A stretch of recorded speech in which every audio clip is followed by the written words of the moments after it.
The 2012 Lucas Oil Pro Motocross Championship is raced over 12 weekends in the summer and starts just 2 weeks after the 17-week Monster Energy Supercross Series.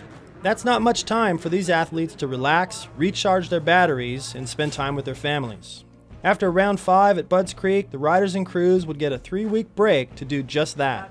Whew, it's hot. And while most of his competitors would head back to the motocross meccas of Southern California or Florida, GEICO Honda's Eli Tomac would journey back to his own special place, his lifetime home and all it has to offer in Colorado. Only the ones that we're gonna eat are gonna have names, which is kind of messed up.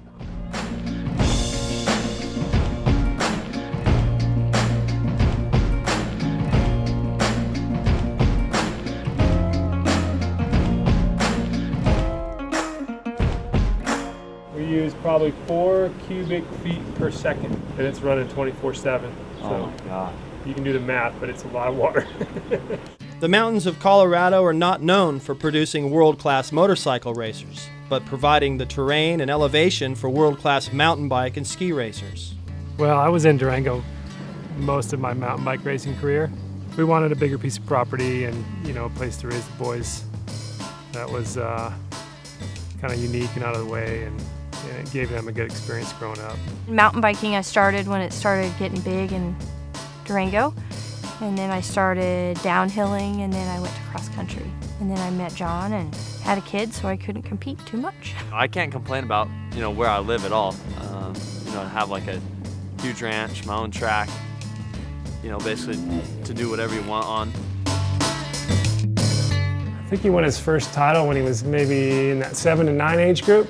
You know, honestly, I'd have to go back in time to figure out what year it was. We're here at Sand Canyon Trailhead, which is across the street from our ranch. We live over there, behind that big rock. With a racing legend for a father and nature's training ground in your backyard, it only makes sense that mountain biking is a key component for Eli's fitness program. This is how it always is. I'm the one in the front on the mountain bikes. He's the guy in the back. Him being like a world champion mountain biker is obviously going to help me with my training and knowing what to do or what to eat. But I mean, he's still obviously my dad too. But if you get passed by your gene pool, I think it's acceptable. I definitely look at him more as a normal dad than, you know, the 1991 world champion mountain bike guy. Well, in the scope of all of his training, cycling probably makes up maybe 25%.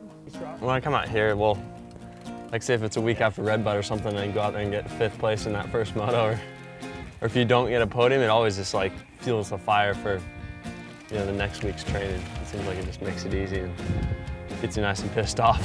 Hopefully this is me next week, and that's Baggett back there. These are super good for your balance. Yeah, these are pretty gnarly. Balance is something Eli has known his entire life, and when his throttle is not pinned in front of 30,000 fans, his other interests let him appreciate his profession. I think that's what's special about Eli. He didn't have to do a lot of local racing and really chase this and chase that.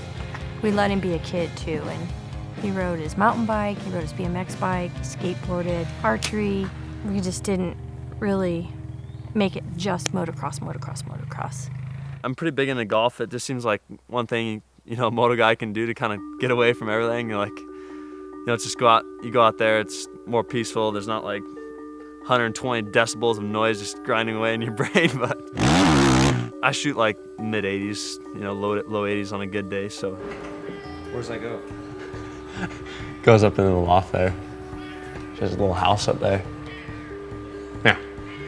That one has been amazing. How long it's sticking. A lot of times we'll get one, it'll be gone in a month or 2 months. There's a line from The Wizard of Oz about lions and tigers and bears. Well, there's no shortage of critters in Tomac country. Mountain lions and bobcats and coyotes, and like I've seen like foxes just laying out in the field, just dead, shredded from a lion. We like to do a lot of elk hunting, like archery elk hunting here in Colorado. It's pretty epic. Like me and my dad will just basically leave the house here every morning like at 3 o'clock and then go bombing up into the mountains, you know? Definitely a kill.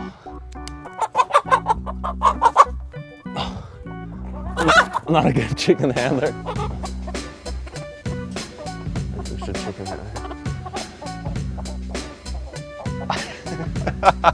Let's go ride some dirt bikes. We good to go, Pop? No? I should wait a little bit? Yes. It might be hard not to get distracted with all around him, but for Eli Tomac, the business at hand is never forgotten. So it takes about almost 15 loads at 2,200 gallons. So it's like 30,000 gallons or something. Wow. Every time we ride. If you get into the function part, we have Renegade race gas that we burn up here. We're at elevation, so we need all the help we can get. Smells good. I don't know, I think it's killing brain cells. It's just good practice to stay off your clutch in the corners so you keep your momentum up. And then we'll do like the next 4 laps, like feet on the pegs. So I just kind of go around like road race style. At Red Bud, because we had dries strapped to my chest protector, and a piece fell off and went down my pants. Oh, just owned my right butt cheek.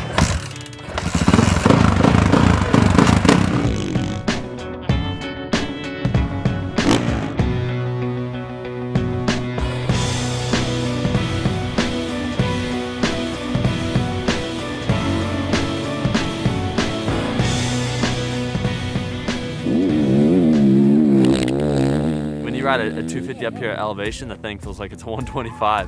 You know, we tend to ride a 450 up here actually a fair amount to get a little more simulated feel for his race bike. It seems like I work pretty well, just kind of doing it solo. Seems like I've kind of been like that my whole life. And this young man's paradise has another disadvantage for a pro motocross rider.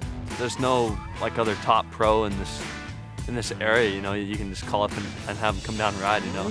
It's not like in California where you can go to the local Glen Helen or wherever it is, you know, go ride with a bunch of guys. So here it's basically just stopwatch or just riding with other buddies. At this point in the 250 Championship Series, Eli sits third in points. 22 points back from series leader Blake Baggett and 9 back from his teammate in second, Justin Barsha. Facts not lost on his trainer and mentor. You know, he needs to start winning motos and making points back. I'm confident he'll work through it. He kind of has to. Doesn't really have a choice. When he rejoins his team in Red Bud for round 6, Eli Tomac will have again been reminded how special his life is and how much support he has towards fulfilling his goals and dreams. We like competition, maybe, and that's what drives us to want to help him succeed, maybe a little bit. I wouldn't want to look back and say like, oh, I should try a little bit harder in this race, or man, I wish I could have got that, you know, or something like that. So I just want to make sure I feel like I've done everything I could. The most important thing is that you're honest with yourself and you've put the work in and you've done your best. I just can't wait for the gate to drop sometimes. Join us next week at allysports.com/YouTube as Eli and the rest of the GEICO Honda Young Guns take on Millville, Minnesota, round 7.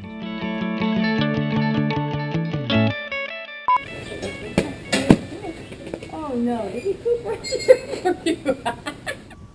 Did you take a picture of that nice, beautiful breakfast right there? I saw it as I got it as it was delivered.